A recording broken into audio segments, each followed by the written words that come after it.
chercher l'église. Il revient très bientôt. Jésus revient préparer l'épouse. Il revient très bientôt. Jésus revient pour chercher l'église. Il revient très bientôt. Il revient. Il revient très bientôt. Il revient. Il revient très bientôt. Il revient pour introduire.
Tous ceux qui se sont déplacés pour les soutenir, que Dieu vous bénisse. Je vais passer une annonce. Un convoi est organisé sur Motobé et c'est à 2500 francs aller et retour du 21 au 22. Et on peut s'inscrire à la table qui est là, l'autre côté, entre la famille et les baffes, que je vais inviter au pupitre, Pasteur Peter.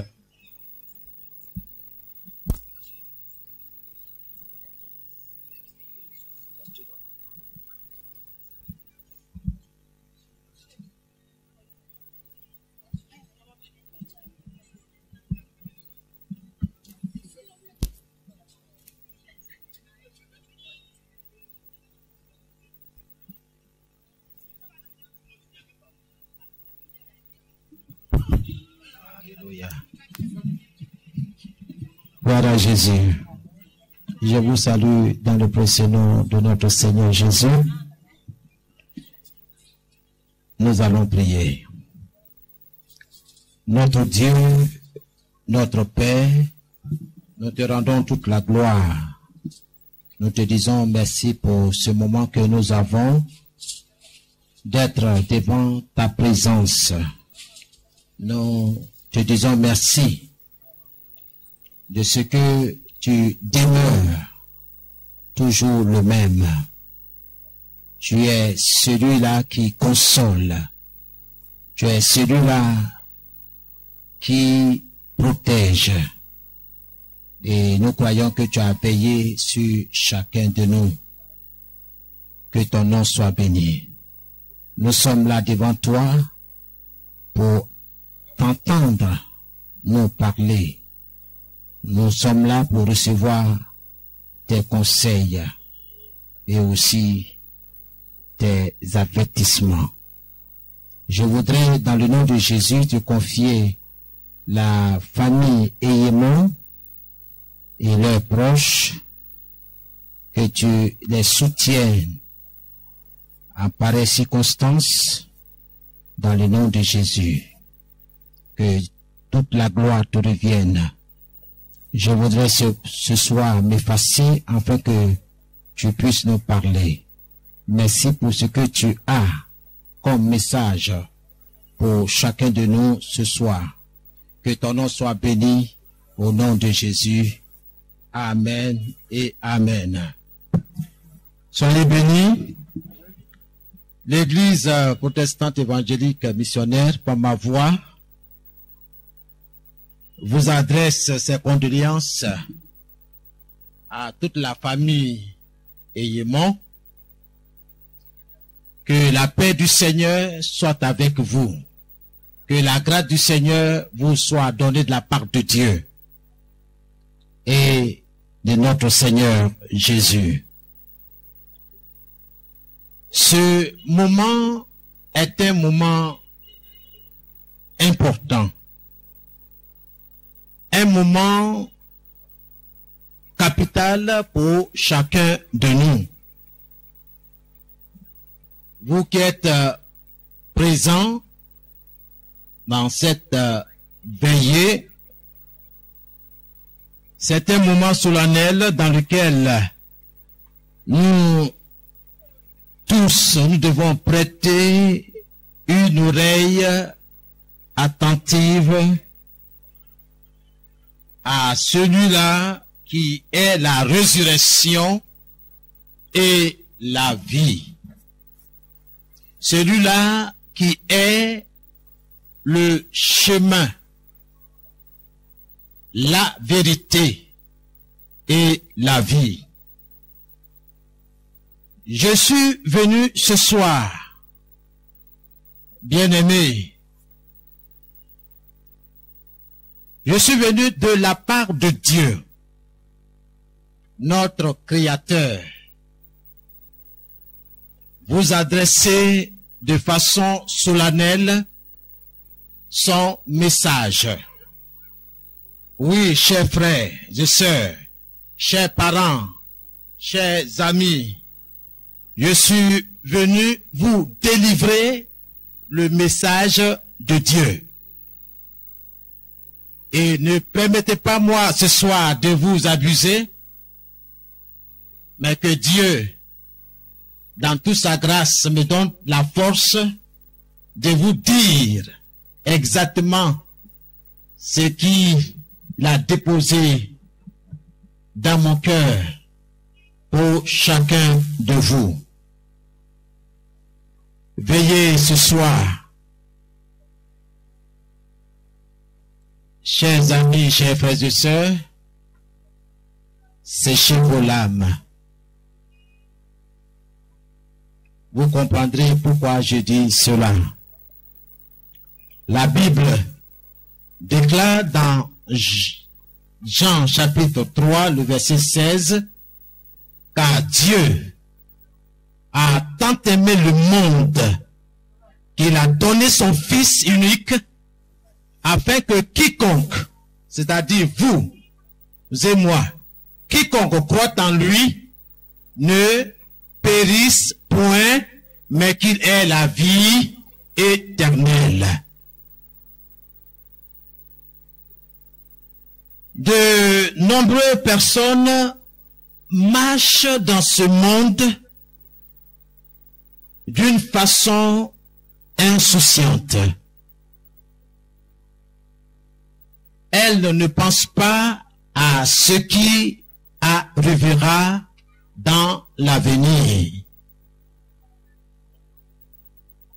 Nos pensées sont préoccupées des études,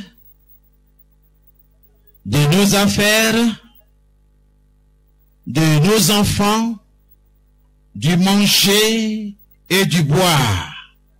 Pour d'autres encore, la conquête des femmes ou des hommes.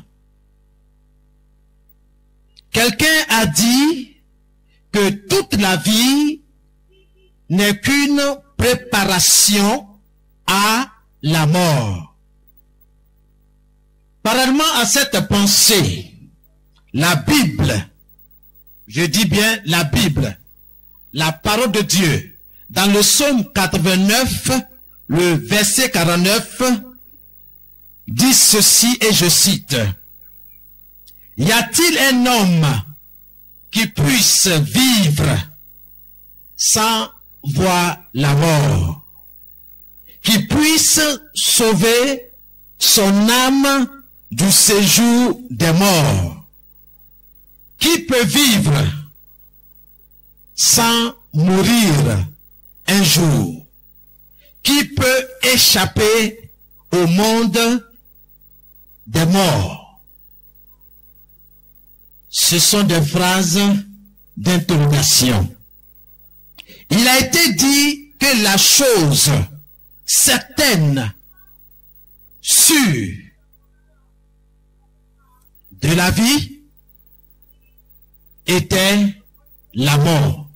Et aujourd'hui, c'est la mort qui nous rassemble ici. Et Dieu, à travers le rappel de notre papa Ignace, a un message pour chacun de nous. Au cœur de la vie, nous voyons la mort de tous côtés. Aucun de nous ne peut savoir d'une manière certaine quand est-ce que la mort va frapper. Cependant, nous savons qu'elle peut venir n'importe quand.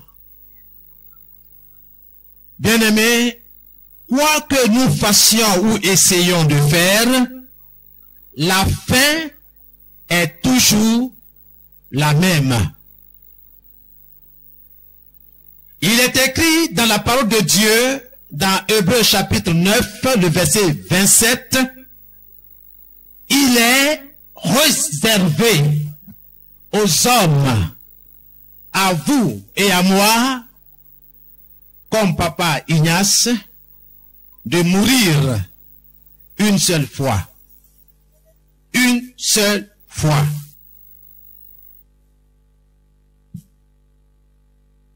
Malheureusement, beaucoup de personnes ignorent cette vérité et pensent qu'après la mort, il n'y a plus rien.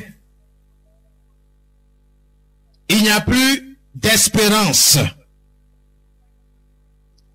Moi, j'appelle ça de la comédie. C'est une blague.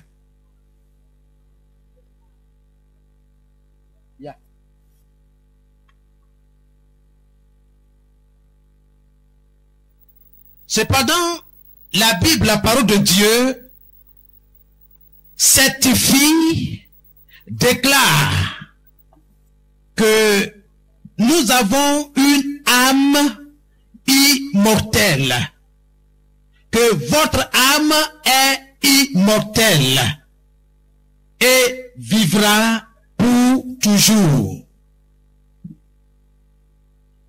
En d'autres termes, votre véritable vous-même qui pense, qui rêve, qui désire le moi, la personnalité, ne mourra jamais. Il faudrait que nous comprenions ceci. Notre âme est immortelle.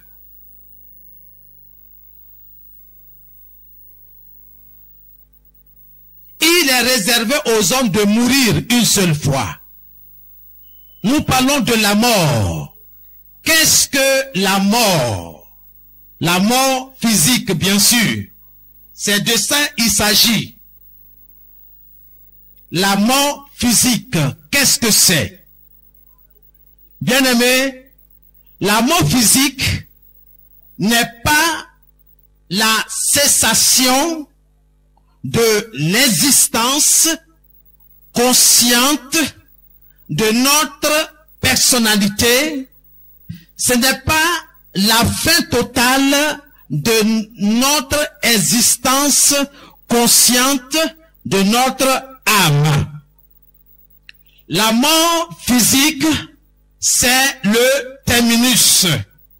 C'est la fin de notre vie sur la terre. La mort physique, c'est la fin de votre vie sur la terre. Dieu dit, il est réservé aux hommes de mourir une seule fois. Et la phrase continue. Mais beaucoup s'arrêtent là. Et commencent à philosopher, à raisonner. Mais je voudrais vous encourager. Je sais qu'on n'a pas votre Bible ici, mais vous pouvez vérifier ce que je suis en train de dire ce soir.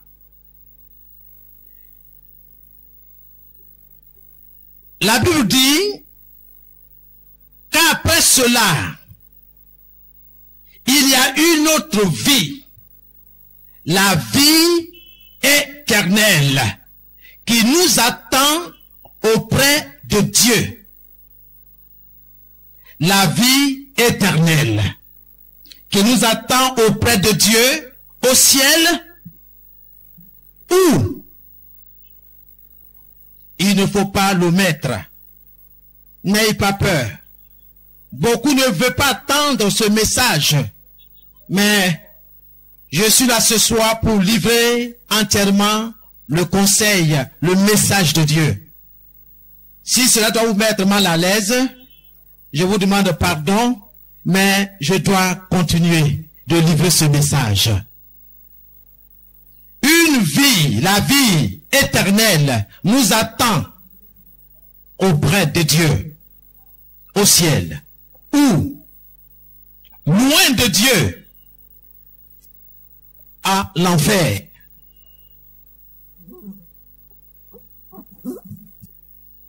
Sur la base de votre choix. Notre manière de mourir, ou le moment où nous allons mourir, n'est pas en fait ce qui compte. Le plus important, c'est de savoir trois choses. Le plus important, c'est de répondre de façon sincère et de façon pressante à ces trois questions que je vais vous donner. Alléluia. Où iriez-vous après la mort? C'est là la question.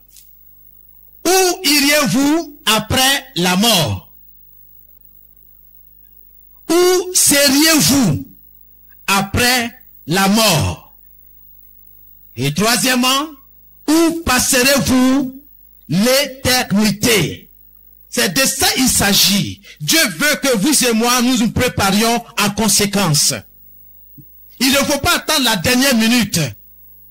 Où passerez-vous le reste de votre vie, de votre existence? Puisque Dieu dit, il vous est réservé à vous et à moi de mourir une seule fois.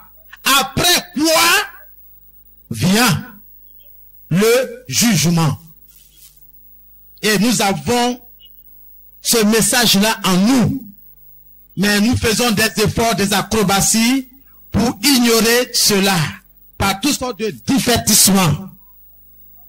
Mais que ce soir, Dieu, dans toute sa grâce, dans toute sa miséricorde, vous ramène dans la réalité des choses. Il est étrange que les hommes se préparent à tout, sauf à la mort. C'est bizarre. Quelqu'un pourrait le dire. Nous nous préparons à tout, à nous instruire. Nous nous préparons au mariage. Nous nous préparons au baptême. Nous nous préparons pour nos affaires. Nous nous préparons pour notre retraite, pour notre vieillesse.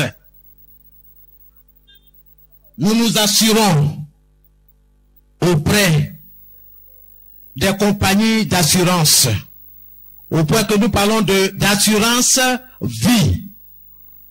Mais de quelle vie il s'agit? De quelle vie il s'agit? Assurance incendie, assurance maladie. Bien-aimés, quoi que ce que nous fassions, nous essayons de faire, la fin est toujours la même. Dieu n'est pas un homme pour mentir, ni un fils de l'homme pour se repentir. Ce qu'il dit est vrai. Et ça va s'accomplir à la lettre. Et ce soir, Dieu nous avertit. Aujourd'hui même, on parle d'assurance Yako, c'est-à-dire assurance décès. Bien-aimé, permettez-moi de dire que ça, vraiment, c'est de la folie.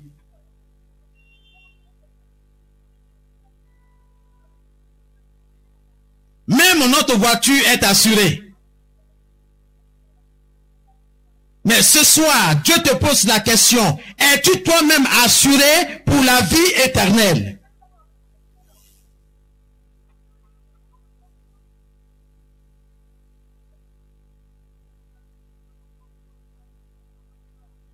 Êtes-vous assuré pour après la mort? Êtes-vous assuré pour la vie éternelle? Ou êtes-vous assuré pour le bannissement éternel? Pour l'exil éternel? Le rappel de notre papa c'est tout un message pour nous ce soir. L'heure n'est pas à la lamentation, mais plutôt à la repentance, à la réflexion personnelle, individuelle. Quand après la mort, où passerai-je l'éternité? Bien-aimés, laquelle de ces assurances avez-vous opté, avez-vous choisi? L'assurance pour la vie éternelle ou l'assurance pour l'exil, pour le bannissement éternel? Nous nous préparons à tout, même l'héritier de nos biens, sauf pour le moment où nous allons quitter ce monde. Et pourtant, la Bible déclare solennellement dans Hébreux 9, 27, il est réservé aux hommes de mourir une seule fois, après quoi vient le jugement. La même parole de Dieu certifie que votre personnalité, votre âme, votre véritable vous-même, qui pense, qui parle, qui fait des projets, ne mourra jamais. Faut pas penser que une fois qu'on t'a mis dans le cercueil, qu'on t'a conduit, comme on le dit, dans ta dernière demeure, c'est fini. Le cimetière n'est pas notre dernière demeure, nous dit la parole de Dieu.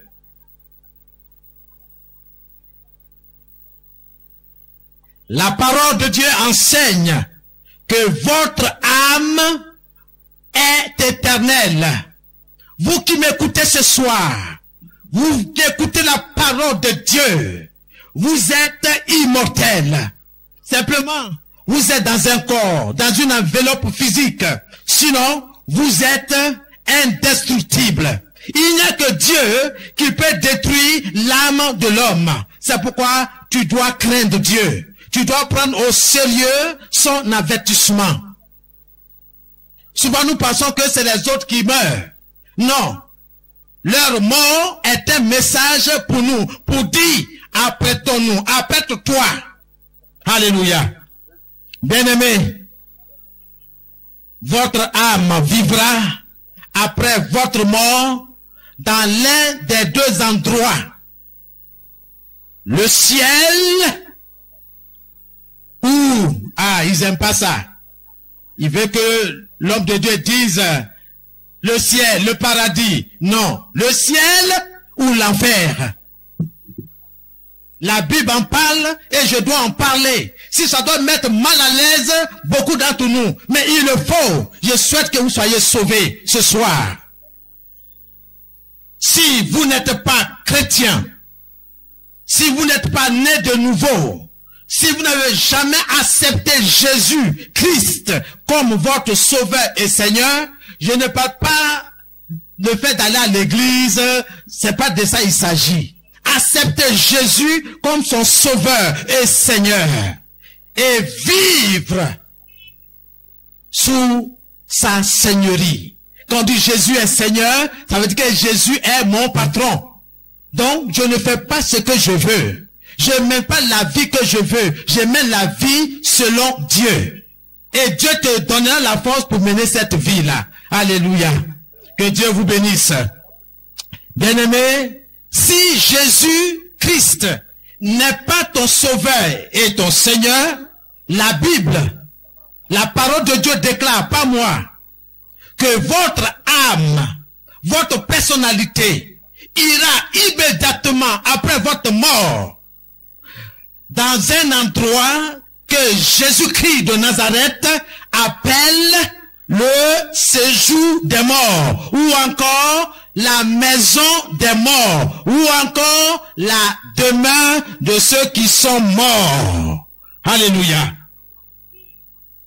C'est le lieu où sont rassemblées les personnes qui ont délibérément et consciemment rejeté, refusé Jésus-Christ comme leur sauveur, le sauveur de leur âme.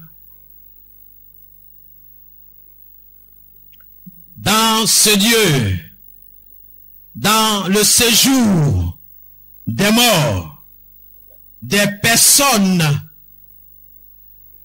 attendront le jugement dernier, le jugement final de Dieu. Et elles diront à l'exil éternel, au bannissement éternel. Mais entre-temps, bien-aimés, dans le séjour des morts, qui est une sorte de prison préventive, ces personnes, en attendant le jugement dernier,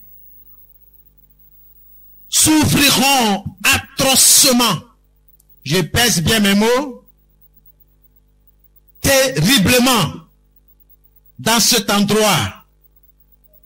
Et je ne vais pas souhaiter un tel endroit à quelqu'un parmi nous ce soir. Que Dieu vous garde.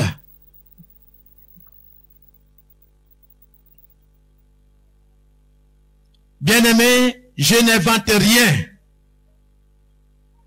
Permettez-moi que nous ouvrons la parole de Dieu.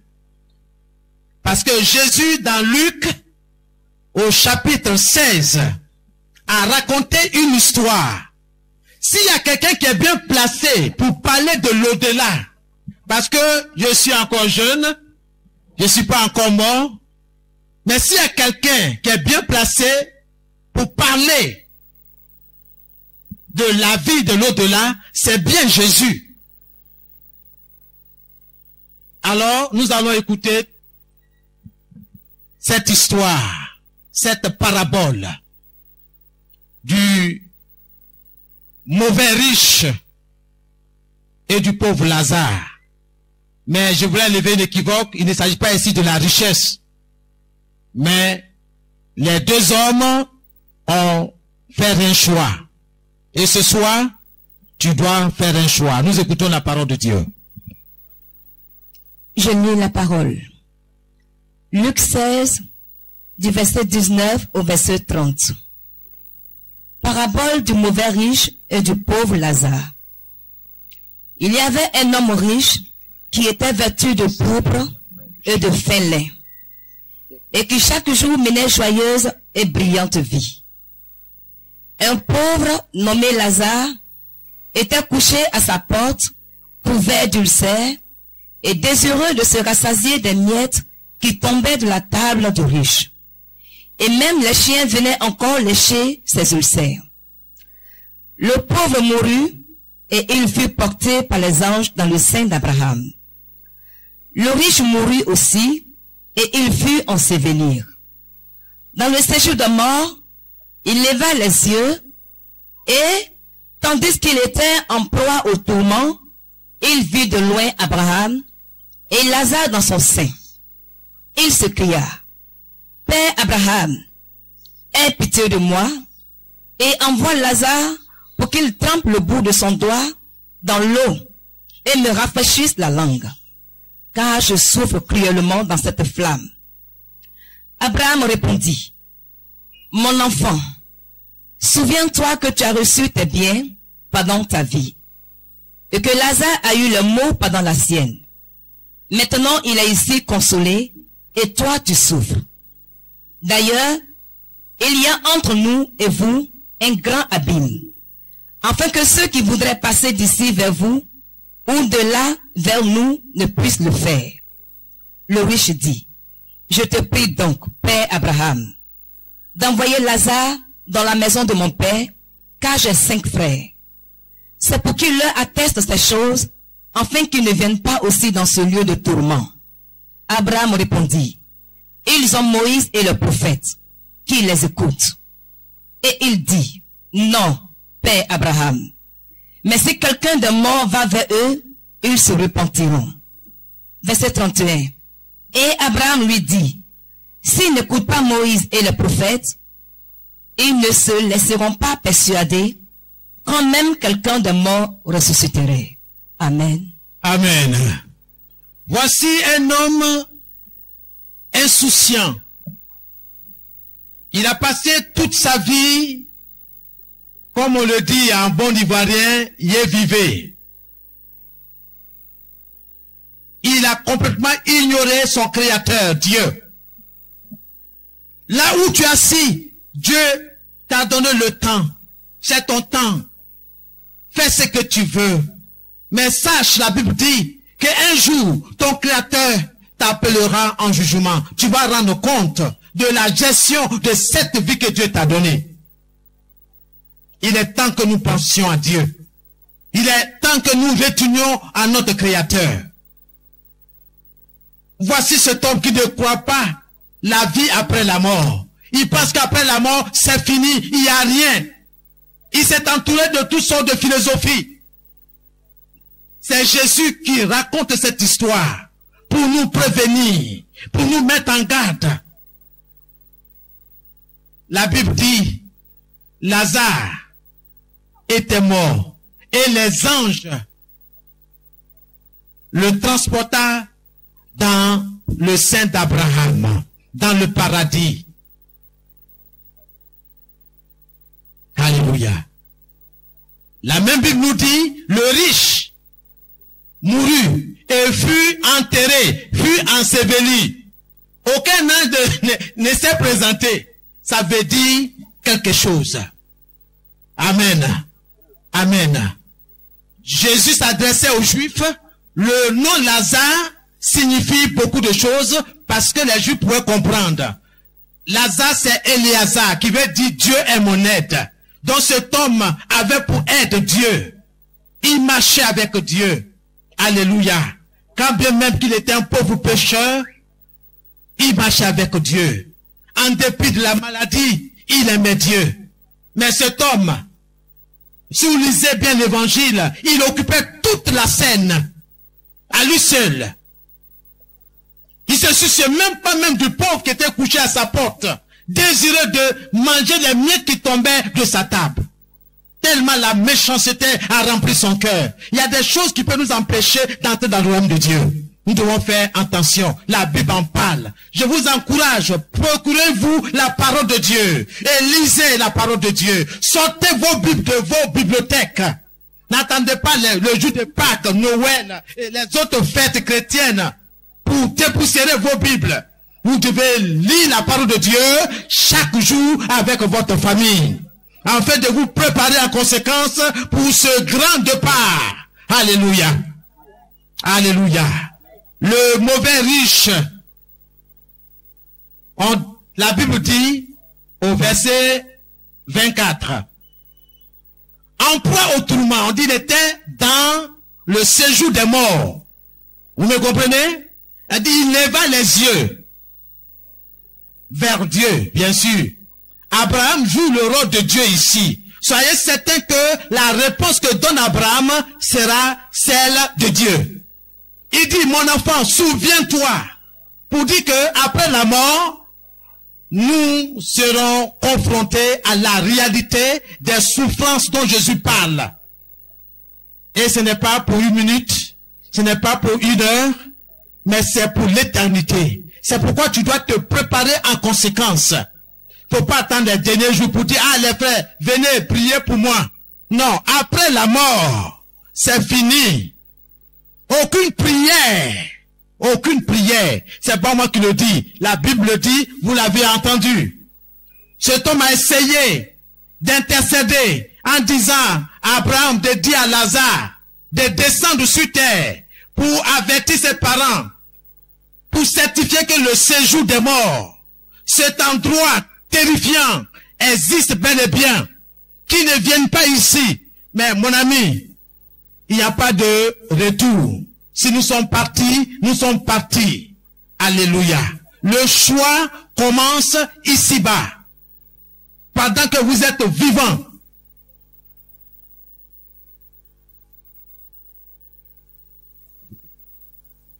Il n'y a pas l'eau glacée là-bas. À Wadi même, il n'y a même pas même. Ce qu'on demande une goutte, une gouttelette d'eau. Pour dire même, une gouttelette d'eau a de grandes valeurs dans le séjour des morts. Mais il n'y en a pas. Dieu a fait la grâce à des personnes de visiter cet endroit. Les témoignages sont concordants. Il n'y a pas d'oxygène là-bas. C'est terrible. Pour ceux qui ont la possibilité d'aller sur le net, vous pouvez taper le témoignage de 7 jeunes Colombiens que Dieu a permis, a fait la grâce d'être enlevés pour visiter avec lui ces 2 endroits. Témoignage de 7 jeunes Colombiens. Et vous allez lire le témoignage. Et il y en a plein. Et il y en a aussi nos sœurs, ici. Une Ivoirienne authentique, qui a été ravie par le Seigneur, qui a visité cet endroit. Et c'est ce message que Dieu dit, adresse à mes enfants, adresse aux hommes qui ne viennent pas à cet endroit-là. Bien-aimés,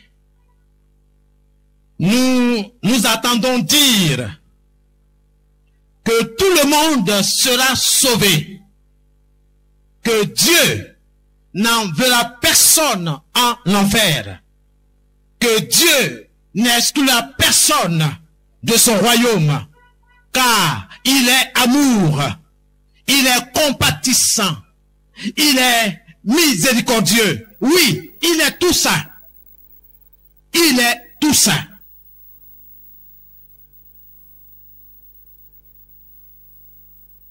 Mais laissez-moi vous dire, Dieu n'envoie personne en enfer. Nulle part, il est écrit dans la Bible que Dieu a envoyé quelqu'un en enfer au tourment. Non, l'enfer a été réservé, a été préparé pour le diable et ses anges et ses démons. Et tous ceux-là qui pactisent avec le diable. C'est pas moi qui le dis, c'est la parole de Dieu qui le dit. Bien-aimé, l'enfer n'est pas fait pour toi, c'est pour le diable. Certains enseignent qu'après la mort, les personnes qui ont refusé d'accepter Christ comme leur sauveur et leur Seigneur seront enflammés, brûlés, anéantis et cesseront de vivre, d'exister.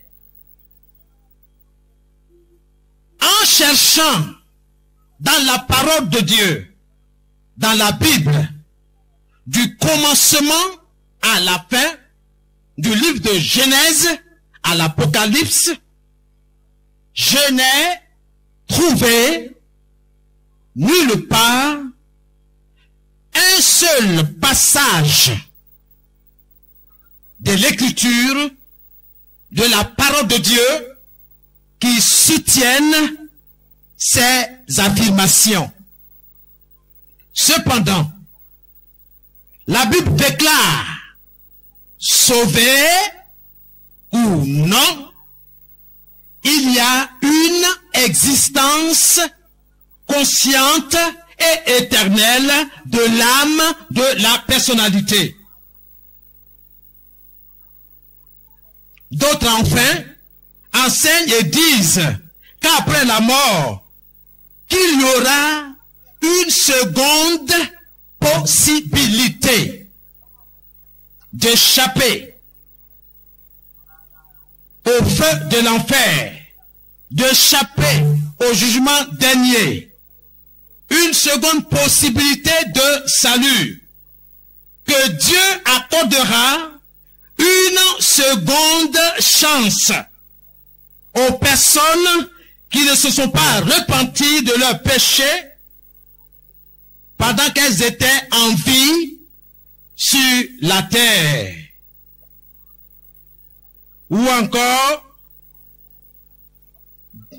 que Dieu a préparé un endroit, un lieu de repentance, quelque part dans le ciel, pour ces personnes-là, pour ces retardataires, dans la confession du péché, que si tu n'as pas pu confesser tes péchés sur la terre, ça ne fait rien. Ça ne fait rien. On va t'enterrer. De toutes les façons, arrivé là-bas, Dieu a réservé un gros terrain là-bas pour ceux-là qui n'ont pas eu le temps de dire, Seigneur, pardonne mes péchés, j'ai volé, j'ai cherché femme de mon voisin, j'ai trompé, j'ai fait ceci et cela.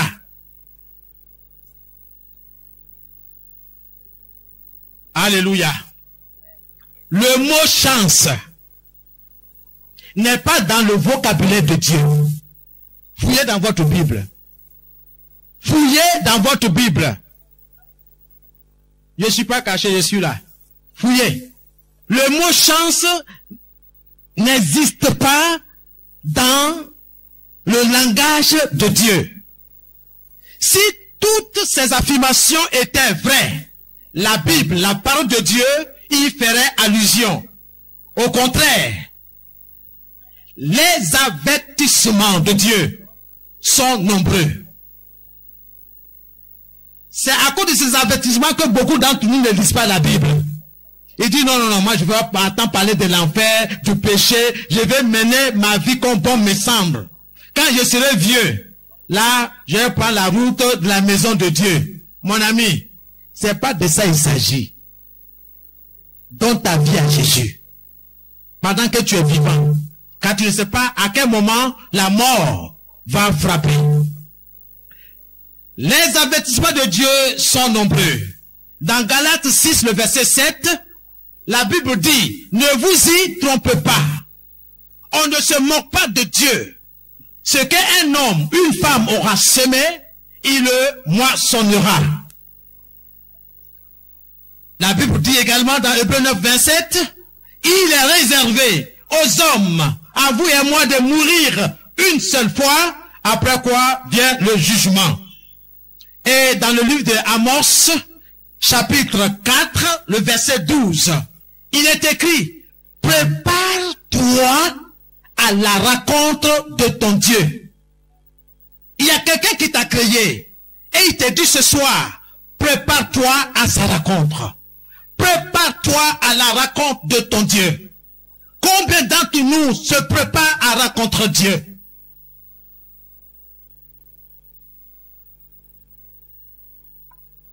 Dans le livre d'Apocalypse au chapitre 22, le verset 15,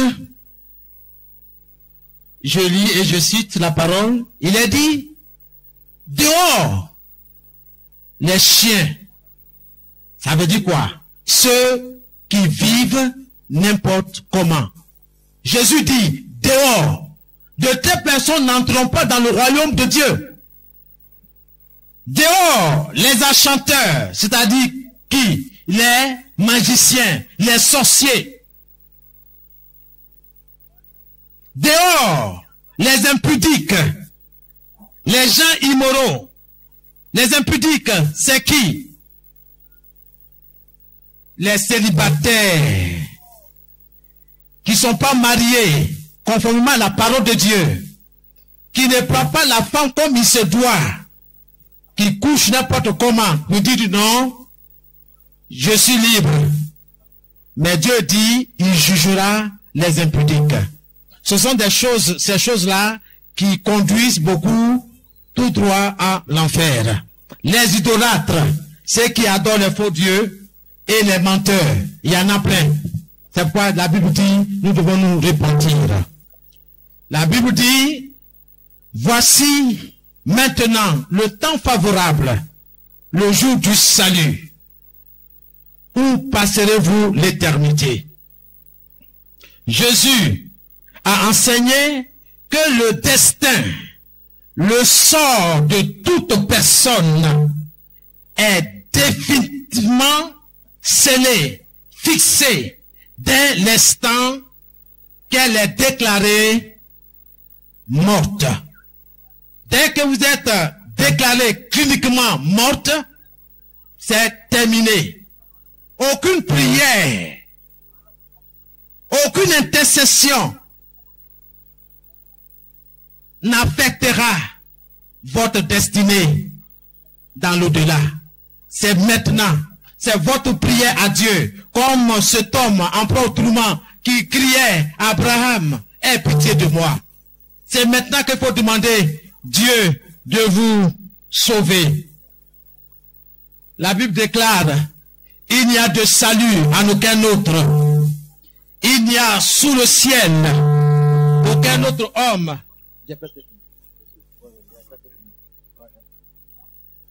Car il n'y a sous le ciel aucun autre nom qui a été donné par les hommes par lequel nous devons être sauvés. En Jésus seul et en aucun autre se trouve le salut. La Bible certifie dans Jean 1, 12, mais à tous ceux qui l'ont reçu, à tous ceux qui croient en son nom, Jésus leur a donné le pouvoir, le plein droit de devenir enfants de Dieu. Alléluia. Que Dieu vous bénisse. Que Dieu vous fortifie. Et il est écrit, étant donc justifiés par la foi, nous avons la paix par notre Seigneur Jésus. On ne parle pas d'église, on parle de Jésus. Demandez à Christ de vous sauver. Alléluia. Jésus dit, je suis le chemin, la vérité et la vie. Nul ne vient au Père que par moi. C'est vrai, nous disons sur la terre que tout chemin mène à Rome. Oui, tout chemin mène à Rome, mais tout chemin ne mène pas à Dieu. Le seul chemin qui mène à Dieu, c'est Jésus-Christ. Ce n'est pas l'église, ce n'est pas la communauté religieuse, c'est Jésus. Lisez bien la parole. Amen. Jésus dit, je suis la porte. Si quelqu'un entre par moi, il sera sauvé. Que Dieu vous bénisse. Alléluia. Amen. Je vais terminer mes propos. Notre manière de mourir, ou le moment où nous allons mourir, n'est pas ce qui compte. Mais le plus important, c'est de chercher à savoir où vous passerez l'éternité. Si vous êtes ici ce soir et que vous avez attendu la parole de Dieu, et que si vous désirez recevoir Jésus, si vous n'avez jamais accepté Christ dans votre vie, si vous voulez l'accepter, l'inviter maintenant, voici l'occasion que vous est donnée. Que ton Créateur, le Dieu Tout-Puissant, le Dieu d'amour, le Dieu merveilleux, le Dieu miséricordieux, t'offre ce soir pour recevoir son Fils bien-aimé, Jésus-Christ, l'agneau de Dieu qui ôte le péché du monde. Voulez-vous donner votre vie à Jésus, là où vous êtes, ou simplement vous levez la main pour dire Dieu, me voici, et je vais prier pour vous. Pour dire Seigneur, voici ton enfant, voici ton fils, voici ta fille. Y a-t-il des personnes ici, même si vous êtes dans votre maison, simplement levez la main pour que Dieu vous voie, pour dire Seigneur, me voici, je veux donner ma vie à Christ. Y a-t-il des personnes qui veulent donner leur vie à Jésus avant qu'il ne soit trop tard?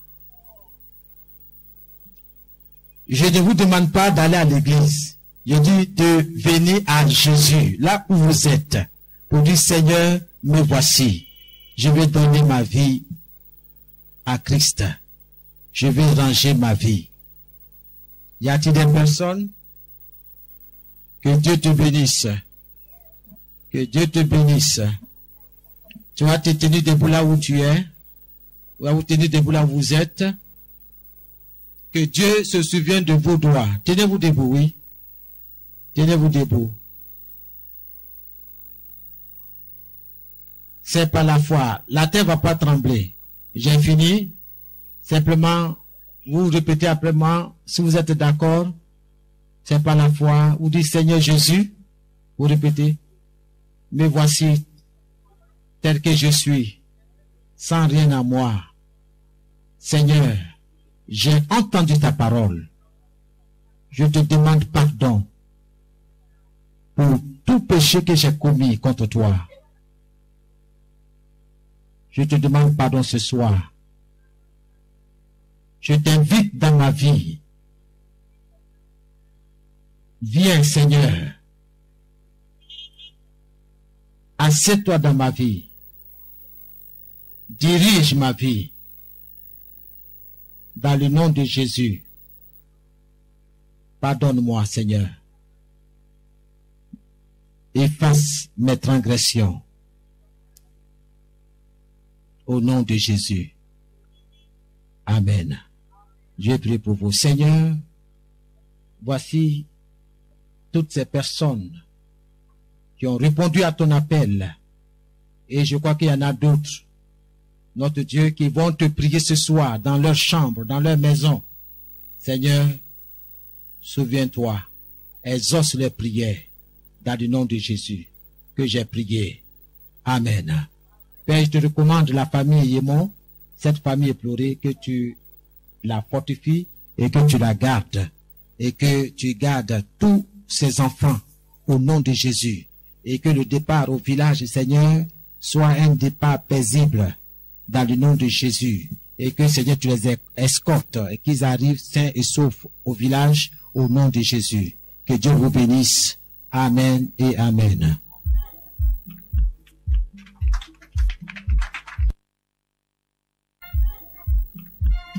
Un jour, tout doucement, le Seigneur viendra me chercher. Un jour, tout doucement, le Seigneur viendra me chercher.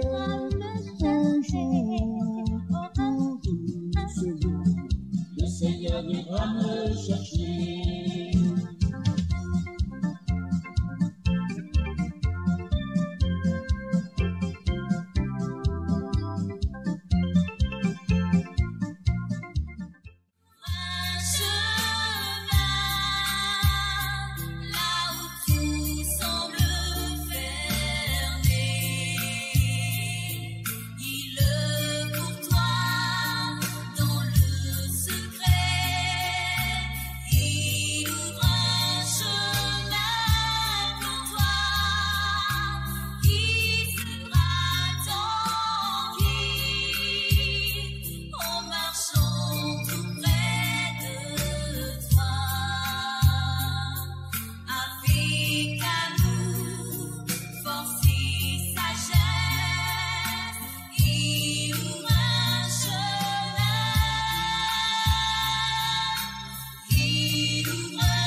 Depuis longtemps je t'ai cherché.